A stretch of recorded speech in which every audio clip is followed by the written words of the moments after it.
আজকে মরিচ তরকারি রান্না করবো। মরিচ তো সব তরকারিকে দেওয়া হয়, কিন্তু এটা হচ্ছে এক্সট্রা বলতে মরিচটা একটু বেশি হবে, তাই এটাকে মরিচ তরকারি বলা হয় আমাদের কুমিল্লাতে। আসসালামু আলাইকুম, হ্যালো এভরিওয়ান, আপনারা সবাই কেমন আছেন? তাই আমি শুটকি নিলাম, সুরমা শুটকি নিলাম, কাঁচামরিচ নিলাম, ভালো করে চুলায় তেলে নিয়েছি এগুলো, এমনকি পিষে নিয়েছি পাটায়।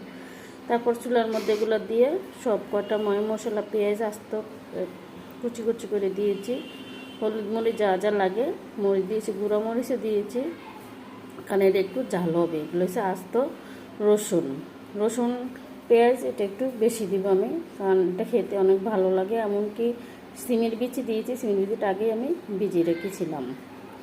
কার কার ভালো লাগে। এই যে আমি একটা ইলিশ মাছে ছোটো ইলিশ দিতাম, আপনারা চাইলে এটার সাথে মাছ দিতে পারেন, নাও দিতে পারেন, এটা আপনাদের রুচি অনুযায়ী।